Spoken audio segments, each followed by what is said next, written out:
आओ ढूंढें ब्रह्मचर्य के अनोखे पहलू। इस श्रृंखला के पांचवें और अंतिम सत्र में आप सभी का दिल से हार्दिक स्वागत और अभिनंदन। आप सभी पवित्र ब्राह्मण देश विदेश से जुड़े हुए हैं और लगातार साथ बने हुए हैं। इसकी गहराई और सूक्ष्मता को समझते चल रहे हैं। इसकी महत्ता बाबा ने तो हमें सुनाई ही है, लेकिन जैसे हमेशा ही हम चर्चा करते हैं कि हमारे वेद शास्त्र और पुराणों में भी इसकी बहुत सुंदर व्याख्या और वर्णन है।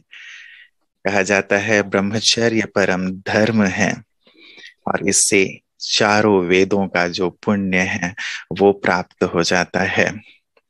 देवताओं ने भी ब्रह्मचर्य के आधार पे ही मृत्यु पर विजय प्राप्त की थी।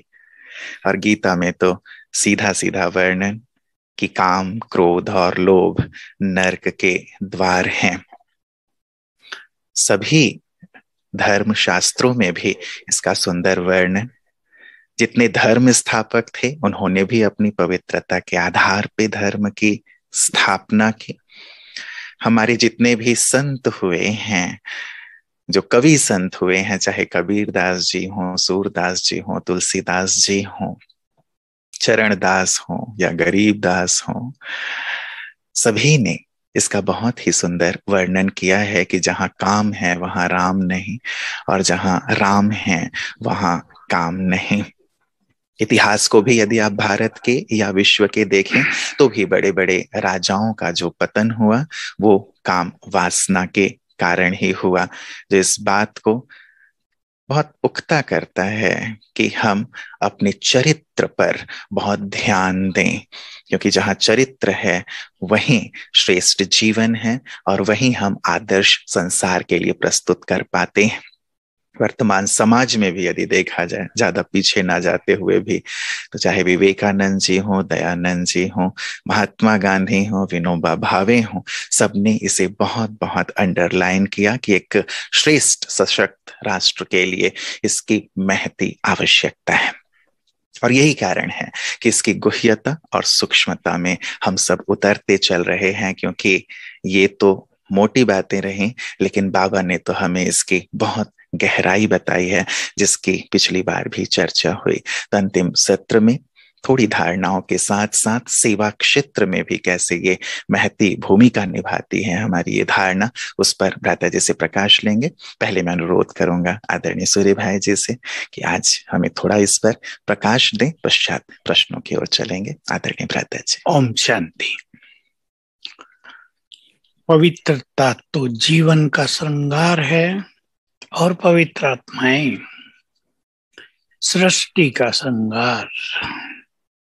कलयुग के अंत में चारों ओर निगेटिविटी है, इम्प्योर वाइब्रेशंस बहुत ज्यादा हैं।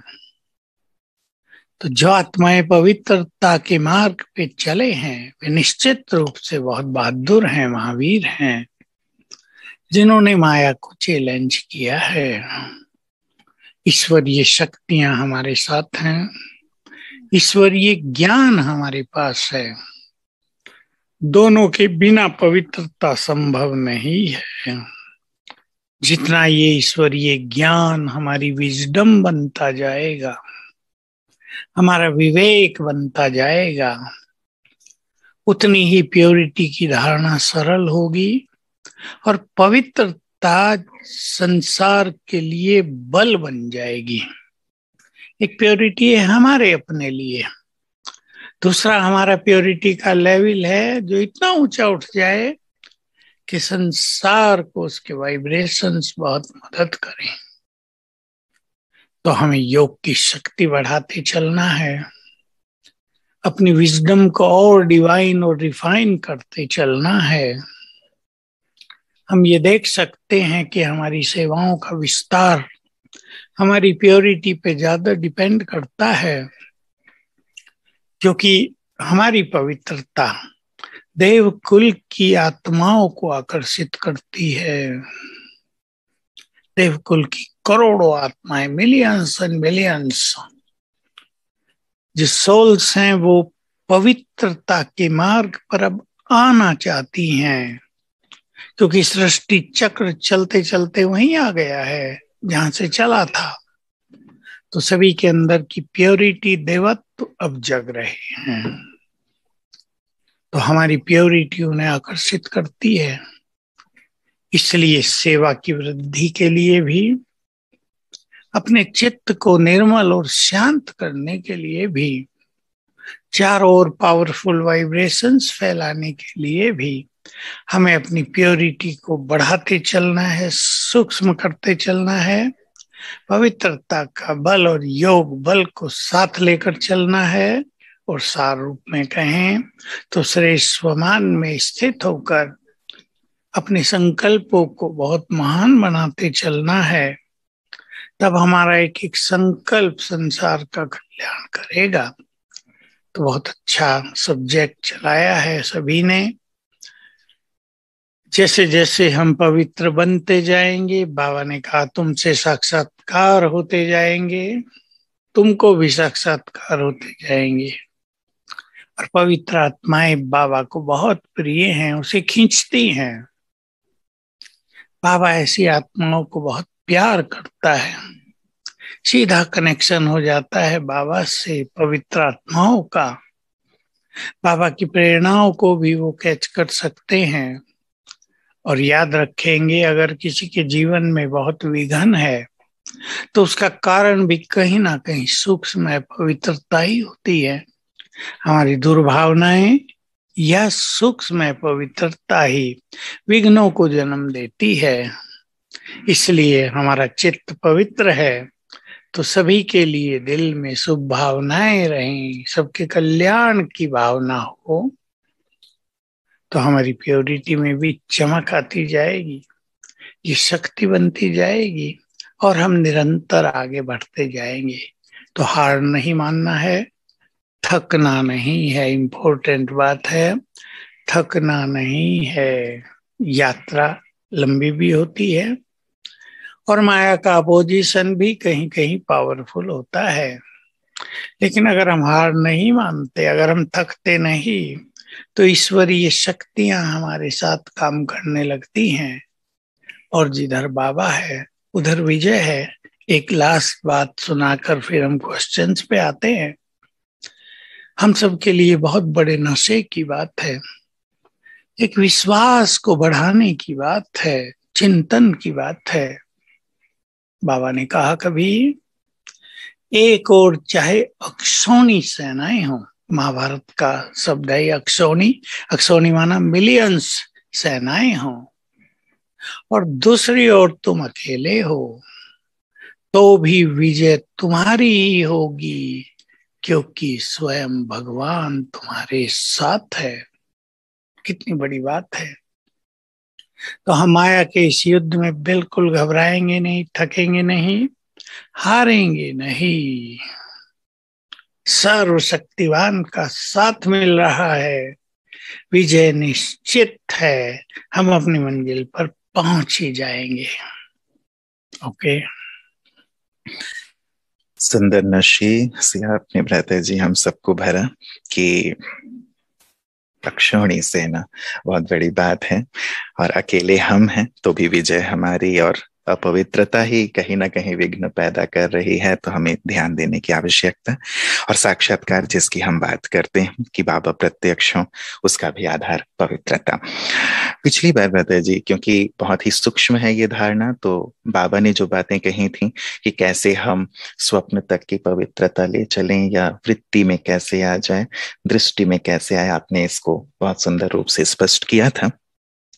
शास्त्रों में रहते जी, आज मैं शास्त्रों की बातों को थोड़ा सा लेना चाहूंगा। वहां भी अखंड ब्रह्मचर्य जिसे हम कहते हैं, उस अखंड ब्रह्मचर्य की व्याख्या है। तो एक धारणा से शुरुआत करके सेवा की ओर आएंगे। तो वहां 8 प्रकार के ब्रह्मचर्य की बात कही गई है, मतलब जो इसकी अखंड ब्रह्मचर्य या सूक्ष्मता।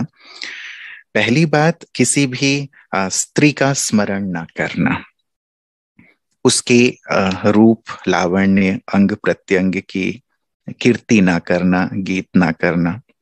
तीसरी बात, स्त्रियों के साथ अकेली ना करना, अर्थात ताश चौपड़ आदि जो खेलना होता है ये। चौथा, उनके लिए बुरी दृष्टि न रखना। पांचवा, एकांत में उनसे वार्तालाप न करना। छठवां, उन्हें प्राप्त करने के लिए मन में संकल्प करना।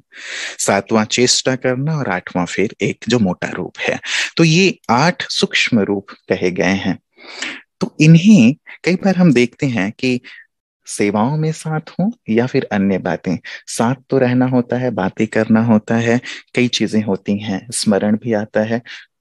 कैसे इस चीज को गहराई से ये लाएं? सूक्ष्म बात मोटी ही बातें हैं, क्योंकि नर और नारी, और वो भी कलयुग के अंत में, दोनों के ही शरीर भी अपवित्र हैं, काम वासना से ही बने हैं। इसलिए शरीरों में एक इम्प्योर अट्रैक्शन बहुत होता है। अब उसमें कोई अकेले बात करे, उनका चिंतन करे, स्त्री पुरुष का करे या पुरुष स्त्री का, उनकी ओर आकर्षित करेंगी ये बातें, और मन को विकृत करेंगी, महिला करेंगी। इसलिए बाबा ने हम सभी को आत्मिक दृष्टि का ज्ञान दिया। एक ही बात में सारी बातें खत्म कर दी। आत्मिक दृष्टि हम रखते हैं तो इन सब चीजों से, आठों से हम एक सेकंड में ऊपर उठ जाते हैं। बाबा ने स्त्री पुरुष को बदलकर हम सभी को प्रजापिता ब्रह्मा की संतान बना दिया। भाई बहने, नारी और नर नहीं, सबको आत्मिक स्वरूप में स्थित करा दिया। तो हमारा वो पुराना जो चिंतन, वर्णन, देखना, वो सब था। देहों का चिंतन जो कलयुग में सब मनुष्य कर रहे हैं, उससे हमें ऊपर उठा दिया है। तो अगर हम आत्मिक स्वरूप में स्थित रहते हैं और आत्मिक दृष्टि का अभ्यास करते हैं, तो हमारी प्योरिटी आप ही स्ट्रांग हो जाती है, चाहे हम किसी के भी साथ रहें। देखिए, छोटी सी बात है, प्यार एक बहुत पवित्र चीज है। माँ का बच्चे से प्यार, बच्चों का माँ से प्यार बहुत निर्मल है। भाई बहनों का प्यार बड़ा निर्मल माना जाता है। टीचर का स्टूडेंट से प्यार होता है, अगर कोई स्टूडेंट बहुत आज्ञाकारी, बहुत अच्छा। गुरुओं का शिष्यों से प्यार, शिष्यों का गुरुओं से प्यार। तो प्यार के पीछे जो भावना है, उसका बड़ा महत्व है। हम सब साथ रहते हैं, हमारी भावनाएं क्या हैं उसके पीछे, इसका परम महत्व है। और अगर हम अपनी धारणा को स्ट्रांग रखते हैं, हम किसी के साथ भी रहें, बातें भी करें, लेकिन अगर हमारी आत्मिक दृष्टि और हम अपनी प्योरिटी में बहुत दृढ़ संकल्पधारी हैं, तो इससे कोई असर नहीं पड़ेगा। शास्त्रों की बातें हैं, उन्होंने फिजिकली हर चीज को लिया है, इसलिए ब्रह्मचर्य वहां कठिन होता गया। लेकिन हम स्पिरिचुअली ले रहे हैं। जब हम हैं ही आत्मा, देह से न्यारे हैं, तो देह का चिंतन स्वतः ही समाप्त हो जाता है, दैहिक दृष्टि समाप्त होने लगती है। लेकिन ये उसका होगा जो प्योरिटी को अपना लक्ष्य बनाएंगे कि मुझे संपूर्ण पवित्र बनना है, बस। जी जी, मतलब हमारे पास एक सूक्ष्म अभ्यास है जिसमें बहुत मददगार साबित होगा। कई बार रहते जी, हमारी तरफ से बहुत अच्छी भावना है, लेकिन हम जब इस प्रकार की, जो आपने कहा कि प्यार, पालना, सम्मान, ये सब देते हैं, तो सामने वाले में कई बार ये भाव आ जाता है कि शायद मेरे प्रति एक सुंदर भाव है, तो उसे गलत रूप में फिर सामने आती है वो चीज। तो वहां फिर किस प्रकार ध्यान रखा देखिए, जाए? अपने को बचाना अपने हाथ में है। कलयुग में भिन्न भिन्न तरह के लोग हैं जो ब्राह्मण बनते हैं आकर। किसी का जीवन कैसा हो सकता है, किसी की अपनी इम्प्योर जो इच्छाएं हैं वो कैसी भी हो सकती हैं, वो ज्ञान में आ गए। वो एक झटके में तो दब जाती हैं, लेकिन फिर जागृत हो जाती हैं। किसी अफेयर चल रहा था लौकिक में, अब वो टूट गया तो यहाँ जुड़ जाता है। तो हम बस वही मुख्य बात याद रखेंगे कि हमने मार्ग चुना है पवित्रता का। हमारी मंजिल प्योरिटी की है। इसके बिना न हम प्रभु मिलन का सुख ले सकेंगे, न योगी बन सकेंगे, न भगवान के कार्यों में सहयोगी बन सकेंगे, न जो हमारा विश्व परिवर्तन का लक्ष्य है उसमें हम कुछ योगदान दे सकेंगे। तो अगर अपना लक्ष्य दृढ़ है और हमने ठीक से समझ लिया है ये पवित्रता का मार्ग है, तो न हम किसी की ओर अट्रैक्ट होंगे, और कोई हमारी ओर अट्रैक्ट होगा तो हम उससे जल्दी मुक्त हो जाएंगे। जी जी। दादा जी, जब हम फील्ड में आते हैं तो बहुत सारे लोगों से मिलना जुलना होता है और वहाँ कई प्रकार के प्रश्न रखे जाते हैं हमारे सामने। मैं चाहूंगा कि आप उनका सार गर्भित रूप में हमारे सामने उत्तर रखें ताकि वही उत्तर हम सबको दे पाएं। एक बात जो आती है वो ये कि देवी देवताएं जैसे श्री लक्ष्मी, श्री नारायण हैं, श्री सीता, श्री राम हैं, उन्हें भी तो कपल के रूप में दिखाया जाता है, उनके बच्चे दिखाए जाते हैं। तो फिर यहाँ ब्रह्मचर्य की बात आप हमें क्यों सिखाते हैं? इस बात को थोड़ा समझना है। कलयुग के लोग, कलयुग के मेडिकल साइंटिस्ट या डॉक्टर इस बात को नहीं जानते कि सृष्टि को दो हिस्सों में बांट दिया जाता है, एक स्वर्ग एक नर्क। पहले दो युग स्वर्ग, दूसरे दो युग नर्क। पहले दो युग में योग बल की प्रथा चलती है, दूसरे दो युग में काम भोग की प्रथा चलती है। पहले दो युग में संतान ही योग बल से होती है।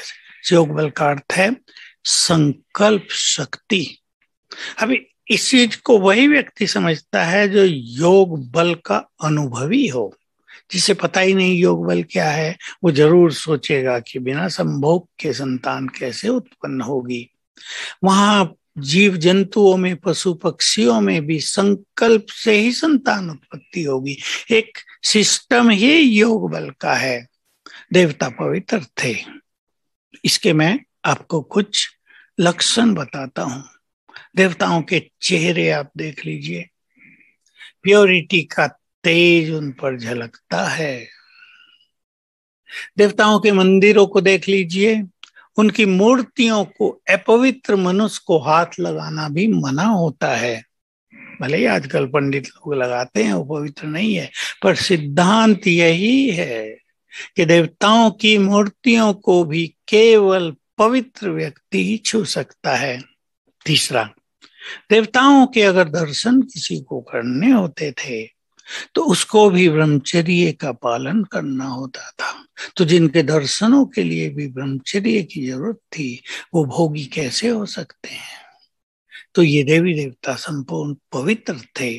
वहां योग बल की संतान होती थी। ये हमारे वेदों शास्त्रों में भी है कि सृष्टि के आदि में मैथुनी सृष्टि थी, नॉन सेक्सुअल।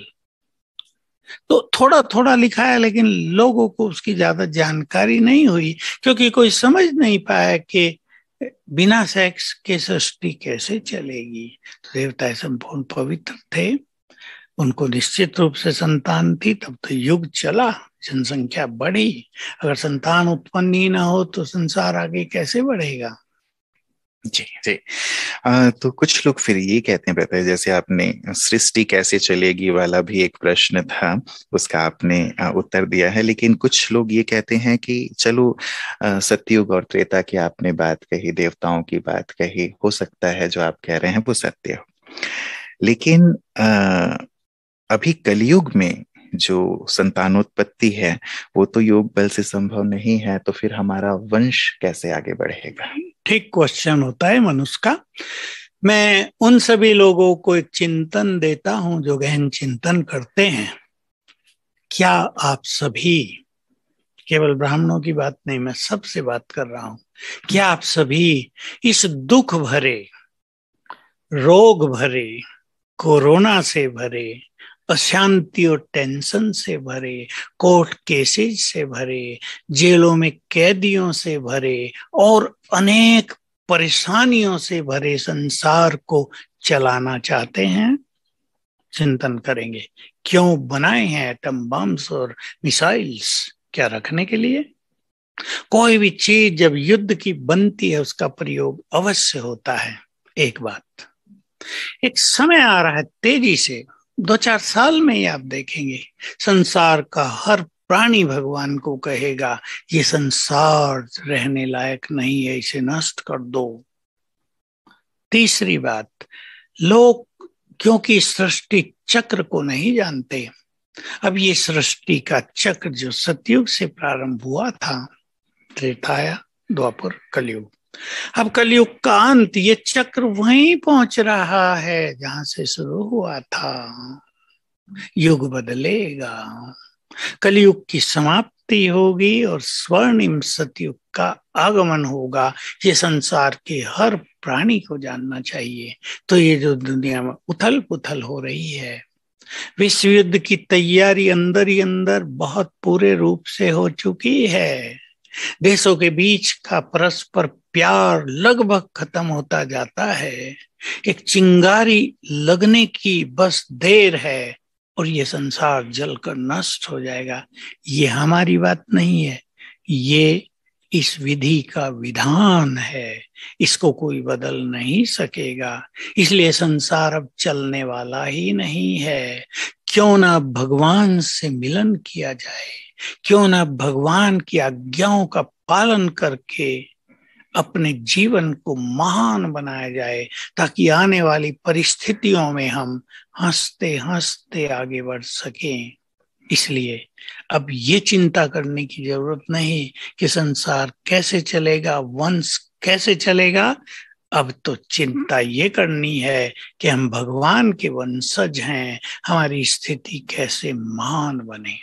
जी जी, आपने सुंदर चिंतन दिया है भ्राता जी, और निश्चित रूप से सभी इस पर चिंतन करें, ये आवश्यक है। तभी शायद ये जो काम से राम की ओर बढ़ने के जो हमारे कदम हैं वो बढ़ पाएंगे, क्योंकि जब तक ये चिंतन नहीं है और ये स्वीकृति नहीं है तब तक हम काम को छोड़ नहीं पाते। और प्रश्न भी उसी प्रकार के ही रहते हैं। भ्राता जी हैं तो मैं पढ़ ही देता हूँ, वैसे आपने आंसर दे दिया है कि काम वासना को मन से यदि निकाल दिया जाए तो गृहस्थ धर्म कैसे चलेगा, संसार कैसे चलेगा। और साथ ही साथ ये जो एक संतान की बात हमारे शास्त्रों में है कि एक पुत्र तो चाहिए जो हमें हमारा दाह संस्कार करे, तर्पण करे, ताकि मुझे मोक्ष मिल सके। एक पुत्र क्यों, मैं दो की बात करता हूं। आपको दो पैदा हो गए, अब पवित्र बन जाओ। आपने विषय भोग देख लिए, 10 साल 20 साल कर लिया, अब पवित्र बन जाओ।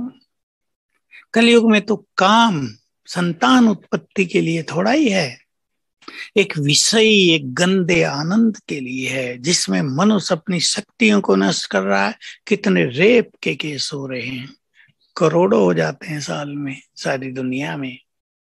तो ये तो गंदगी है, ये तो अचरित्र है, चरित्रहीनता है। ये तो अग्नि है जो संसार को जला रही है। मैं बहुत बार कहा है, पहले भी क्लास में कहा आपको, कि मान लो एटम बम से विनाश न भी हो तो अगले 10-20 साल में ये संसार काम अग्नि में स्वतः ही जल कर नष्ट हो जाएगा। रेप के केस आप सुनते हैं, रेप के केस तो बहुत कम बाहर आते हैं, उससे 10 गुने ज्यादा हैं। काम वासना अति में फैल गई है, इसलिए भगवान ने संसार को एक कड़ा नाम दिया है। लोग इसको नहीं जानते, वैश्याल्य। अब इसको हमें देवाल्य बनाना है, शिवाल्य बनाना है, तो हमें पवित्रता को धारण करना है। ये संसार काम वासना के आधार पे चलने वाला नहीं है, ये अग्नि में नष्ट हो जाएगा। हमें देव युग स्थापना के लिए अपने देवत्व को जागृत करना है, इसलिए पवित्रता मस्ट। आप गृहस्थ भोग आए, अब इससे थोड़ा बाहर आ जाएं, पवित्र गृहस्थ आश्रम बनाएं। गृहस्थ धर्म, धर्म पवित्रता का ही प्रतीक है। अब गृहस्थ धर्म रहा कहाँ है? अब गृहस्थ तो महाभारत बना हुआ है, अब गृहस्थ तो अशांति का केंद्र बना हुआ है, अब गृहस्थ तो परेशानियों को बढ़ाने वाला बन गया है। इसलिए अपना नाता भगवान से जोड़ लो। जो हमसे सर्व संबंध निभाने आया है, तो आपका गृहस्थ भी आश्रम बन जाएगा। आपने 2 की छुट्टी दी, जिनके 2 हो गए वो तो ठीक है, जिनके नहीं है वो क्या जिनके करें? नहीं हैं वो भगवान को अपना बच्चा बना लें और इस काम के गर्त में डूबकर अपने जीवन को नष्ट न करें। शास्त्रों की जो बातें हैं बेटा जी, कई लोग बहुत ही ज्यादा उससे जुड़े हुए हैं और कहते हैं हमारे ऋषि मुनि पूर्वज, हमारे शास्त्र सदियों से ये कहते आए हैं। जैसे 4 आश्रम व्यवस्था की बात है, ब्रह्मचर्य, गृहस्थ, वानप्रस्थ और सन्यास की, तो वो कहते हैं कि जब ये वर्णन ही है और ये भी कहा गया है कि धर्म, अर्थ, काम और मोक्ष, ये चारों पिलर हैं चार। तो हमने धर्म अर्थ तो कर लिया, लेकिन काम के बाद ही तो मोक्ष मिलेगा। देखिए, मैं पहले तो पूछना चाहता हूँ, जो लोग शास्त्र पढ़ते हैं, जो ऋषियों के द्वारा बनाए गए आश्रम व्यवस्था की चर्चा करते हैं, क्या संसार में एक भी व्यक्ति इन चारों आश्रमों का पालन कर रहा है? पूछने वाले कर रहे हैं? शायद कोई भी नहीं। 10-12 साल की आयु से ही ब्रह्मचर्य खंडित, और अगर 80 साल जी रहे हैं तो तब तक ही खंडित। तो ये तो विनाश के लक्षण है ना। ऋषि मुनियों ने जो व्यवस्था बनाई थी वो रह कहाँ गई है? इसलिए पुनः उस व्यवस्था को कायम करने के लिए और इस धरा को स्वर्ग बनाने के लिए भगवान ने संपूर्ण ब्रह्मचर्य का आदेश दे दिया है। सब तो नहीं कर सकते, हम जानते हैं। सभी धर्मों के सभी लोग भी नहीं कर सकते, क्योंकि कलयुग का प्रभाव बहुत भारी है। लेकिन जो देवकुल की आत्माएं, उन्हें तो ये करना ही है। जी रहते जी। फिर भी उनको स्पष्टीकरण कई बार देना पड़ता है हमें भी, तो इसलिए ज्ञान के हिसाब से बहुत आवश्यक हो जाता है। ये भी शास्त्रवादी कहते हैं या कुछ लोग तर्क देते हैं कि एक नारी सदा ब्रह्मचारी, यदि आप उनके लिए समर्पित भाव से हैं और एक ही आपके जीवन और मन चित्त में है, तो इसी भी हमारे शास्त्रों में ब्रह्मचर्य की संज्ञा दी गई है। आजकल अब ये प्रश्न ही पूछ लिया तो मैं भी उत्तर दे देता हूँ। आजकल एक नारी वाले तो शायद ही ढूंढने पर ही मिलेंगे। आजकल तो एक एक को कई कई हैं। मैं तो आश्चर्य करता हूँ जब नारियां भी कहती हैं हमको कई पति हैं, खुला बोल देती हैं ज्ञान में आकर। तो ये व्यवस्था तो सब बिगड़ चुकी है। द्वापर युग जब से धर्म शुरू हुए और बड़े बड़े फिलोसोफर आए, तो उनसे भी ये बातें बहुत पूछी गई थी। तो अंतिम उत्तर यही थे कि केवल संतान उत्पत्ति के लिए भोग विलास, बाकी नहीं। और आज जो रोग भी बढ़े हैं उसका कारण ये अति भोग विलास है। लोग इसको ही तो नहीं जानते, इसलिए मेडिकल साइंस फेल होती जा रही, हाथ उठाती जा रही है, बुराइयां बढ़ती जा रही हैं, बीमारियां बढ़ती जा रही हैं। तो एक दारी की विवाद अब बाबा ने, शिव बाबा ने, भगवान ने कैंसिल कर दी है। अब एक शिव बाबा ये मंत्र दे दिया है, दूसरा न कोई। जी। आपने जो बात कही तो मुझे सुकरात जी की बात याद आ गई। सुकरात बहुत ही विद्वान यूनान के, आप जानते हैं। उनसे उनके एक शिष्य ने पूछा, एक गृहस्थ शिष्य ने, कि व्यक्ति को अपने जीवन में कितनी बार इस काम का भोग करना चाहिए। तो उन्होंने भी यही बात जो भ्राता जी ने कही, एक बार, वो भी संतान उत्पत्ति के लिए। उसने कहा यदि इससे तृप्ति ना हो, उन्होंने कहा ठीक है वर्ष में एक बार।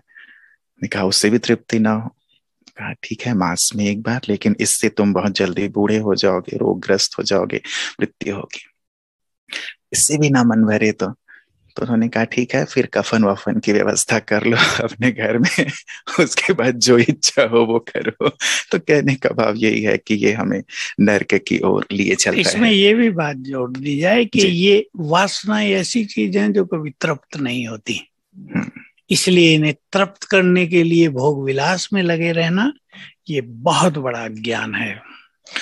कई बार आपने मेडिकल साइंस की बात कही, तो कुछ डॉक्टर्स, कुछ साइकोलॉजिस्ट इस बात को मानते हैं, और कुछ डॉक्टर्स ने जो हृदय रोग विशेषज्ञ थे उन्होंने ये बात कही भी कि यदि आप काम भोग करते हैं तो आपके हृदय पे जो दबाव है वो कम होता है, साथ ही मानसिक तनाव से भी मुक्ति मिलती है। कई साइकोलॉजिस्ट ने ये बात कही, तो फिर इससे लोगों को एक छुट्टी मिली। उन्होंने कहा कि हाँ, इससे तो हमारा हृदय भी स्वस्थ रहेगा, हम स्वस्थ रहेंगे, मानसिक रूप से जो एक प्रेशर है, एक तनाव है, वो भी रिलीज होगी, तो क्यों ना इसे भोगा जाए।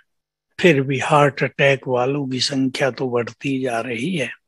तनाव तो पर्वत की तरह सिर उठाए सबके जीवन में समा गया है।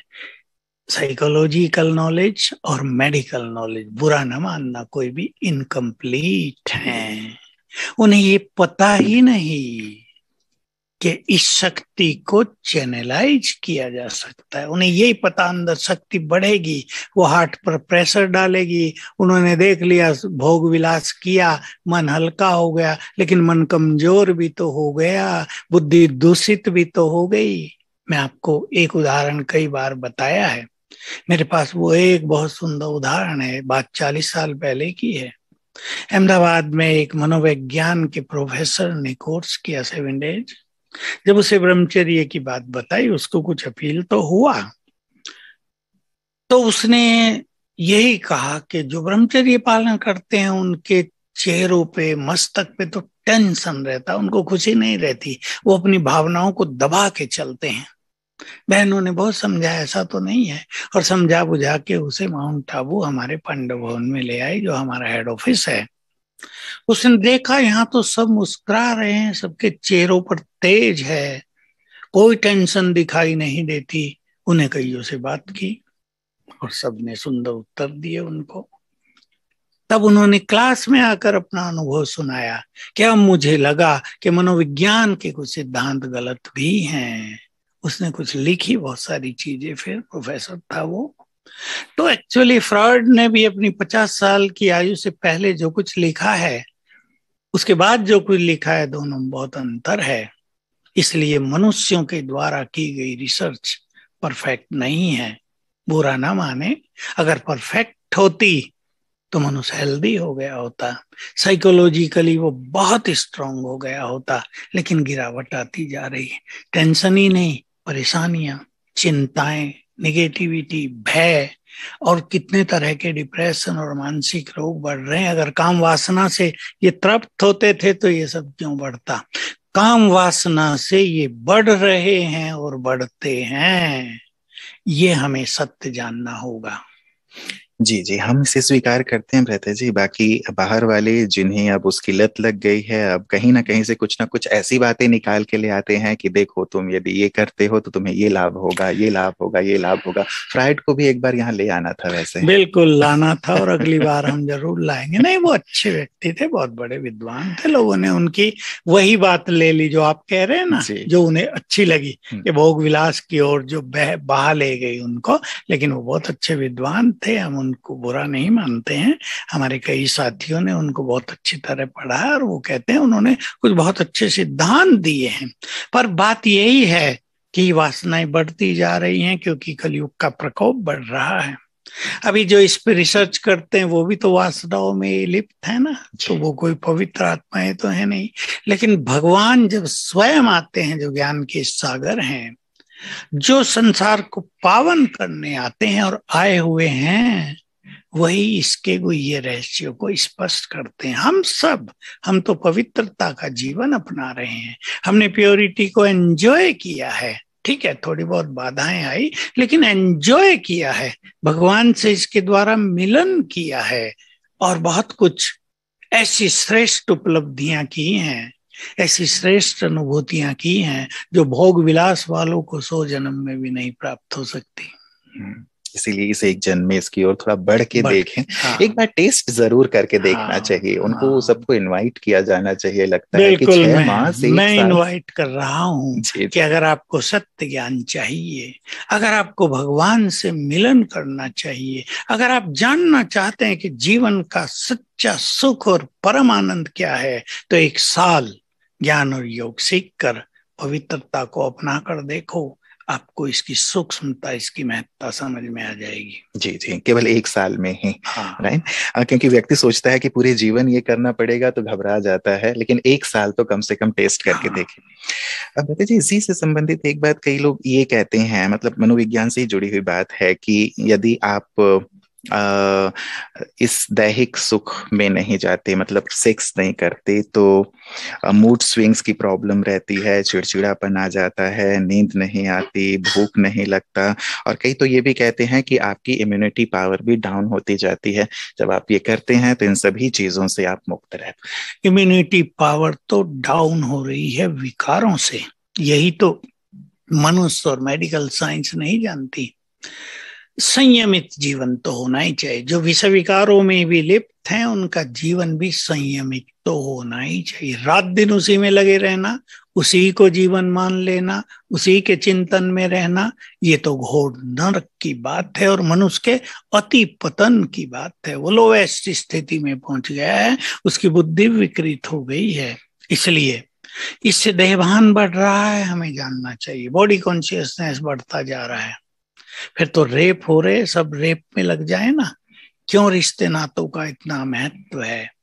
अगर इसी से ये सब कुछ मिलता होता तो संसार में ये दुख, अशांति, रोग, संबंधों में कड़वाहट और एक डिससेटिस्फैक्शन जो जीवन में है वो नहीं होता। इसलिए मान्यता सब संपूर्ण रूप से गलत है।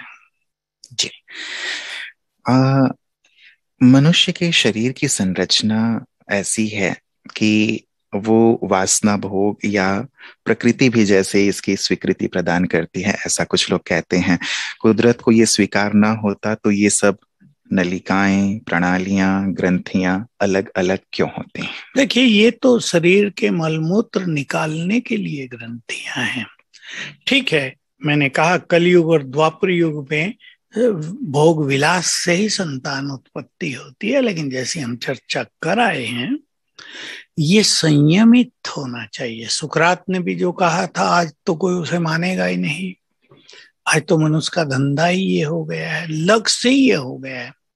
इसलिए ये सब भूल करके प्रकृति ने ये सब देन दिया है और स्त्री पुरुष का निर्माण ही इसलिए हुआ है। ये गंदे विचार संसार को पतन की ओर ले जा रहे हैं और इससे जो कुछ संसार में हो रहा है वो हम सब देख रहे हैं। मनुष्य स्वयं को स्वयं महाविनाश की ओर ले जा रहा है। इसमें भगवान का कुछ लेना देना नहीं। ये मनुष्य ने स्वयं क्रिएट कर लिए हैं अपने विनाश के तरीके, एटम बॉम्ब्स भी और आंतरिक विकृतियां भी, बहुत ज्यादा कमजोरियां भी। इसलिए अब भगवान की जो मान्यता है उस पर जरा ध्यान दो। भगवान ने कुछ और कहा है। अपने ज्ञान को ही परफेक्ट ज्ञान मान न लो, ये बहुत बड़ी गलती है। भगवान जो ज्ञान का सागर है, एवर परफेक्ट है, उसकी बात सुनो। जी जी जी। ईश्वर तक पहुंचना ये बहुत जरूरी है लोगों का, तभी वो उस चीज को सचमुच स्वीकार कर पाएंगे। एक गीता की बात जो जिसे लेकर के हमेशा ही ब्रह्मा कुमारी जी ये बात कहती हैं कि काम एक जो है वो ठीक नहीं है, लेकिन कई लोग इसकी व्याख्या करते हैं ब्रता जी कि गीता में जो भगवान ने ये बात कही है इसका अभिप्राय काम का मैथुन से नहीं है। वो ये कहते हैं कि काम की जो बात है वो ईश्वर ने कामना के लिए कही है कि आप कामनाओं को छोड़ो, क्योंकि कामना ही दुखों का मूल है, ना कि काम दुखों का मूल है। इसमें यही गलती हो गई समझने वालों से कि काम की कामनाओं को भी छोड़ो। अगर काम केवल कामनाओं के लिए होता तो भगवान के दो गहरे महावाक्य भी तो हैं। काम, क्रोध, लोभ नरक के द्वार हैं। ये तीनों का जो सीक्वेंस है वो सेक्स लस्ट से ही है। काम सभी पापों का मूल है। केवल कामनाएं थोड़ा ही पापों का मूल है, इच्छाएं तो अच्छी भी होती हैं। काम वासना सभी पापों का मूल है। इसलिए इसकी व्याख्या ठीक से कर लेनी चाहिए। मुझे लगता है जो ऐसे व्याख्याकार थे वो स्वयं भी पवित्र नहीं थे, उनका अपने ऊपर कंट्रोल नहीं था, इसलिए उन्होंने इसको ऐसा कर दिया कि भगवान ने काम को कामना को काम कहा है। ये गलत व्याख्या है। काम विकार, विषय विकार की वहां चर्चा है। जी जी जी। मतलब वहां पे हम स्पष्ट रूप से इस चीज को समझें, क्योंकि व्याख्याकारों की भी बात यदि ली जाए या फिर बड़े विद्वानों की बात ली जाए, हम उनकी बातें सुनते हैं और उसे फॉलो करना शुरू कर देते हैं, तो ये भी एक बड़ी सी क्या कहें कि हमारी जीवन में भूल लाने वाली है। बिल्कुल। गीता पर 1100 से ज्यादा टीकाएं लिखी गई, कमेंट्स लिखे गए, उसकी व्याख्याएं की गई, और हर लिखने वाला सोचता है मेरी व्याख्या ही परफेक्ट है, बाकी की गलत है। और हर व्यक्ति ने अपनी अपनी जो उसकी भावनाएं हैं, जो उसकी मनोस्थिति है जी, उसके आधार से व्याख्या की। मैं एक बात कह दूं कि हमारे प्राचीन काल में जो ऋषि मुनि थे उनका स्पिरिचुअल लेवल बहुत ऊंचा था। उनकी अनुभूतियां, वो साधक थे बहुत बड़े, वो बहुत उच्च कोटि की थी। उन्होंने जो लिखा उसमें तो बहुत सारी सच्चाई है।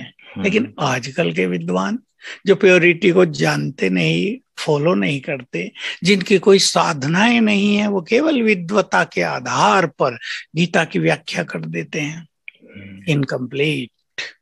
अगर स्पिरिचुअल लेवल ऊंचा नहीं है तो गीता जैसी हाईएस्ट स्पिरिचुअल लेवल की महान एक होली बुक की व्याख्या नहीं की जा सकती, समझा भी नहीं जा सकता। जी जी जी, ये रही भ्राता जी की शास्त्रों की जो बातें रही जिनके आधार पे लोग प्रश्न करते हैं। अब जब हम फील्ड में जाते हैं तो हमें शुरुआत क्या यहाँ से करनी चाहिए? क्या सीधे तौर पे ये बात कहनी चाहिए कि ईश्वर कह रहे हैं कि अब पवित्र बनो, पवित्रता ही जीवन देगी, या फिर हमारी सेवाओं का तरीका कुछ और? देखिए, ये मनुष्य कैसे हमारे सामने आए हैं, फील्ड कैसा है, उस अनुसार देखकर हमें अपनी बात कहनी है। हम ये कहें कि हमें सोल कॉन्शियस होना है, हमें इन मनोविकारों को जीतना है, हमें पवित्र बनना है, ये भगवान की आज्ञा है। और अब क्योंकि समय ऐसा आ गया है, इस संसार के बहुत सारे लोग अब पवित्र बनना चाहेंगे। मैं भगवान के 2 महावाक्य सुना देता हूं।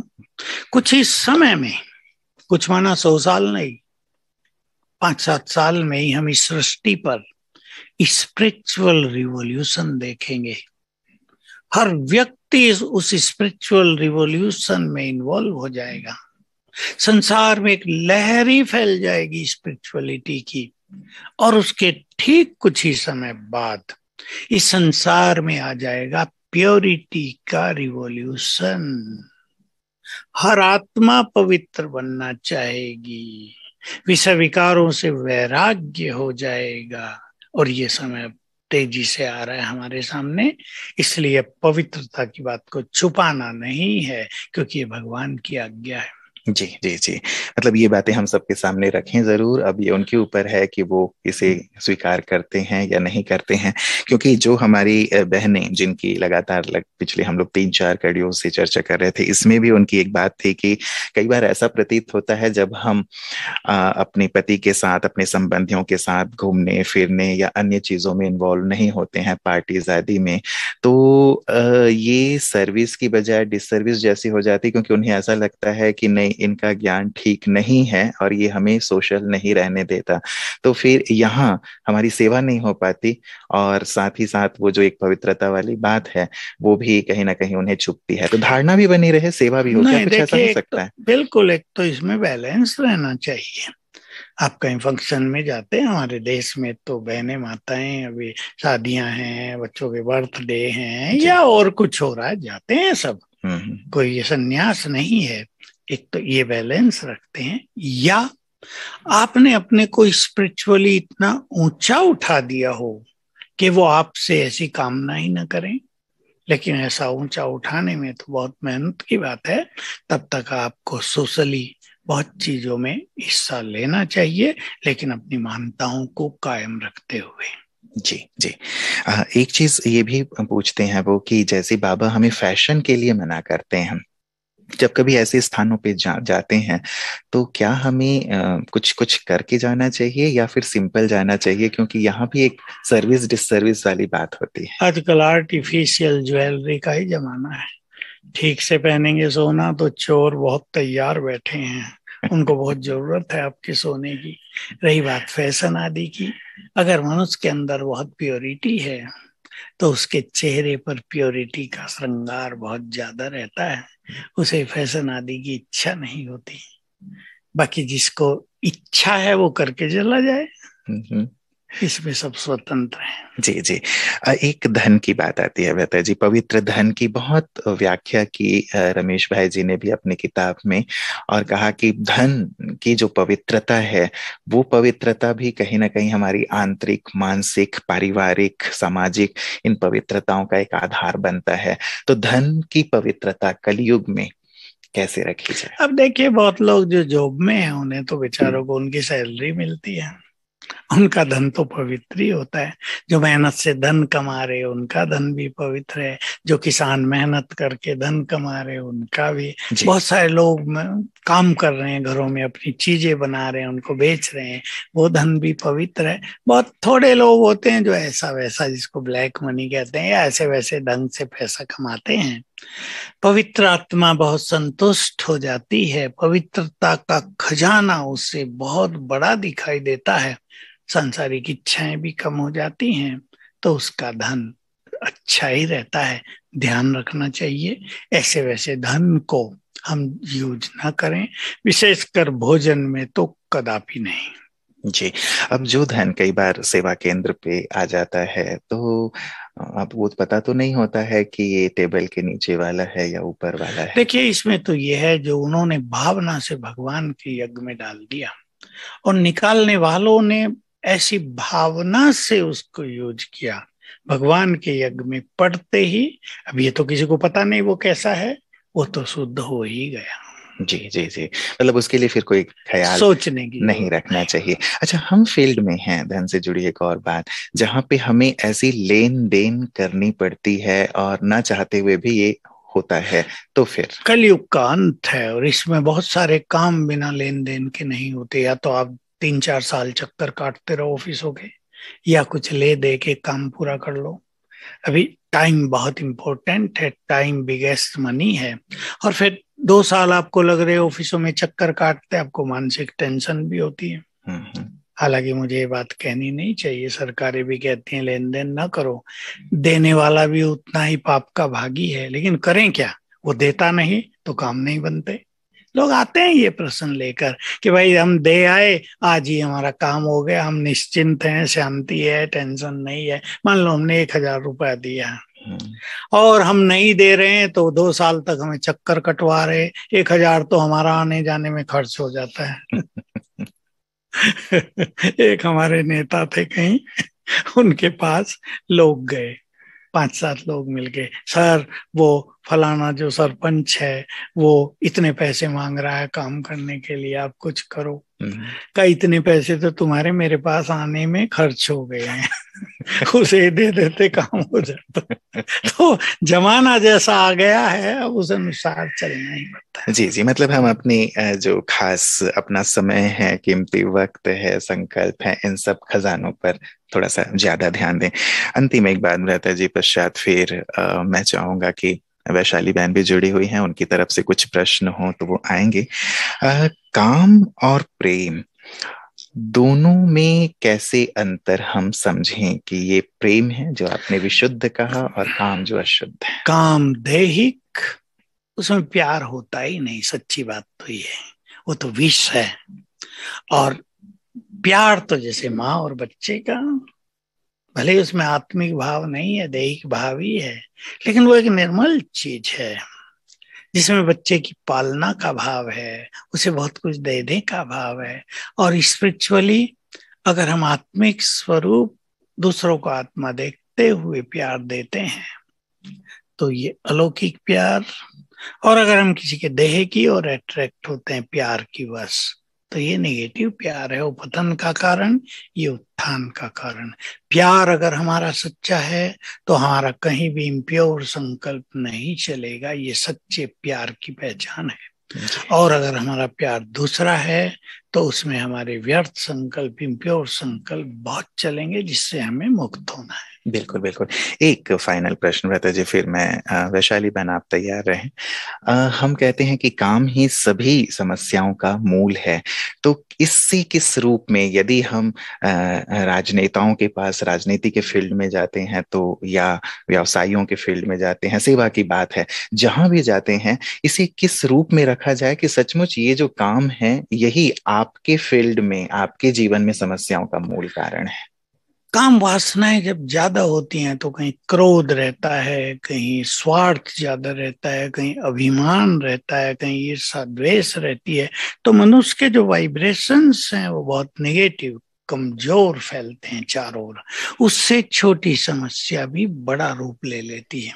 और जो पवित्र आत्मा है, जिनके चित्त में शुभ भावनाएं हैं, एक सच्चा प्यार है, दूसरों को सुख देने की भावना है, मान लो नेता ही है, और उसके मन में है कि मुझे इन सब का समाधान करना है, इन सब को मदद करनी है, मुझे नेता ये डिपार्टमेंट दिया ही गया है, इसको अच्छा चलाऊं, जिसकी समस्याएं उन्हें समाप्त करूं, ये निर्माण करूं, ये करूं, तो उसके वाइब्रेशंस बहुत अच्छे होंगे।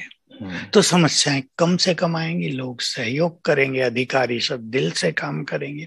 और जहां स्वार्थ भाव है, लड़ाई झगड़ा है, लोगों को लगता है कि कुछ गड़बड़ है, तो सहयोग भी कम हो जाता है, दूरी बढ़ जाती है, समस्याएं पैदा हो जाती हैं। जी जी, तो इस रूप में सभी को समझाया जा सकता है कि ये किस प्रकार से आपके व्यवहार में या फिर जो आपकी लेन देन वाली प्रक्रिया है उसमें खलल डालती है और आपको नीचे की ओर ले जाती है। शुक्रिया भ्राता जी। वैशाली बहन। हाँ भाई जी, थैंक यू।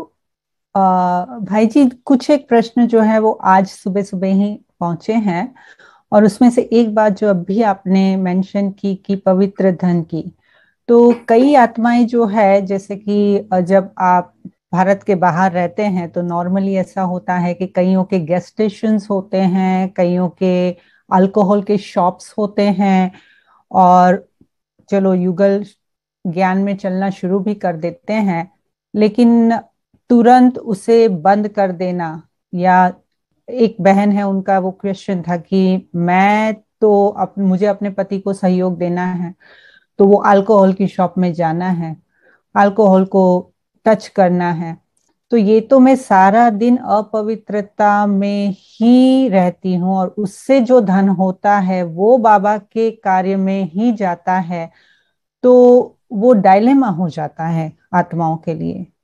तो दुकान तो बंद नहीं कर सकते।